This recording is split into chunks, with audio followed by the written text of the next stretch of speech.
Kyk, hier sit 2 baba nagapies. Of is dit rotte, muise, ek kan nou nie uitmaak nie. Maar hier was 'n volwasse nagaap wat hier rondgespring het. Petroleum het vir haar geblaf. En daai knop daar is ook een. Ek gaan nou 'n bietjie kyk of ek hulle anders kan vang, dat die mense hulle oortjies kan sien of iets.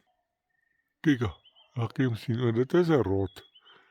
Hier sulke muise of rotte wat ook so in die bome rondklim soos nagape.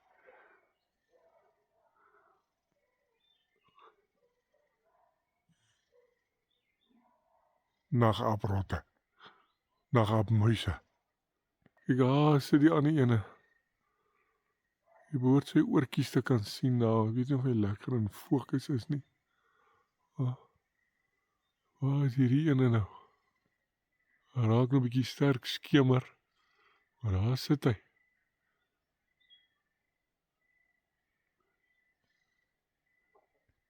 Ek het nou my selfoon se lig aangesit. Nou kan jy hom beter sien. Jy sy oogies ook sien blink. Kyk daar.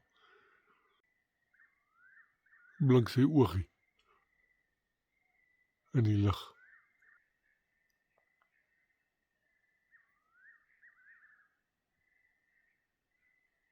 Hoe rooi is hy oogie? Rooi blink hy oogie. Hier sit hy nou.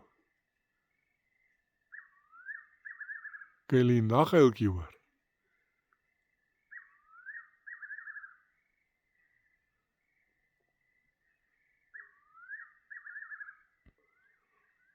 Ja, muis, wat sit jy vir my en kyk?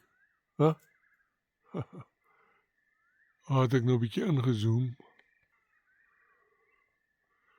Hy lyk hom hy het 'n baie nagaperige gesig in hom, maar as hy beweeg, dan sien jy hy is 'n muis.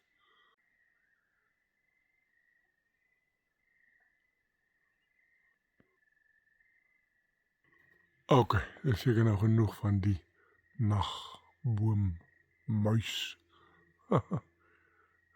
Tata muis, ek gaan nou loop. Like and subscribe to this YouTube channel for more. Libby out.